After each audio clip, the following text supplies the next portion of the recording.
Bonjour à la famille Griotte. La nouvelle affaire qui est sur la table en ce moment, c'est celle de cette femme qui a reçu 22 poches de sang en 15 heures de temps d'internement à l'hôpital La Quintini de Douala. L'affaire n'est pas que celle-là.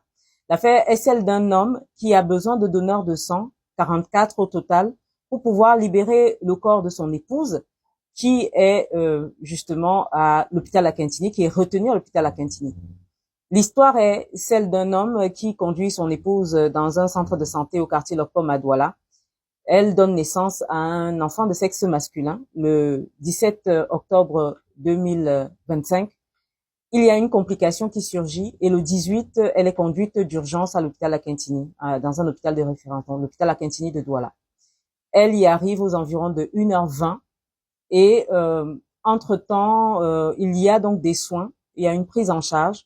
La dame, dit-on à son époux, lorsqu'elle décède aux environs de 16 heures, on lui fait savoir que la dame a consommé 22 poches de sang. Écoutons l'époux. Mon épouse a été conduite à l'hôpital La Quintini le 18 octobre. Ça veut dire le 18 octobre à 1h. Elle décède le même jour à 16 heures. L'hôpital déclare avoir utilisé 22 poches de sang, donc je dois amener 44 donneurs, dont 2 donneurs par poche de sang. C'est la grande difficulté actuellement pour pouvoir organiser ces obsèques. Donc, explication brève et claire, en tout cas, de monsieur Paulin Jeffa, qui est l'époux de l'enseignante de mathématiques. Elle se nommait Yudom Rose Christelle. Elle était enseignante de mathématiques. Elle était d'ailleurs doctorante. Elle devait soutenir dans les prochains jours. Elle s'en est donc allée ainsi.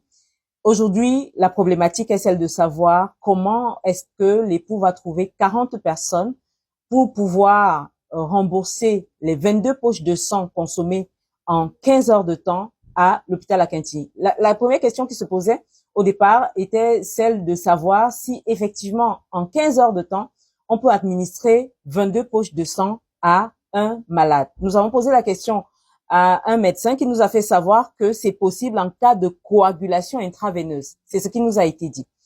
Et donc, il y a donc peut-être eu cette coagulation intraveineuse. Il nous a été également posé la question de savoir si la dame a accouché par césarienne. Non, d'après ce que nous a dit son époux, elle a accouché par voie basse le 17 octobre, comme je l'ai dit, aux environs de 23 heures. Et finalement, aujourd'hui, c'est de pouvoir trouver les donneurs, sachant que une poche de sang demande 2 contributions, donc la contribution de 2 personnes, et qu'une poche de sang va coûter 21 500. Donc c'est pas ça le défi aujourd'hui, c'est de pouvoir trouver justement les personnes, les 40 personnes restantes, parce que le monsieur a déjà trouvé 4 personnes. Maintenant, il reste 40 personnes pour pouvoir justement combler le manque dans la banque de sang, selon l'hôpital La Quintini. En tout cas, le communiqué qui a été produit à ce sujet par l'hôpital La Quintini le 12 novembre, donc hier, fait savoir que la dame a reçu 22 poches de sang plasma frais et de culots globulaires. Et donc, invite l'époux à se rapprocher de la maison du patient en espérant qu'il sera effectivement écouté à ce sujet. Nous allons suivre ensemble pour l'évolution de cette affaire.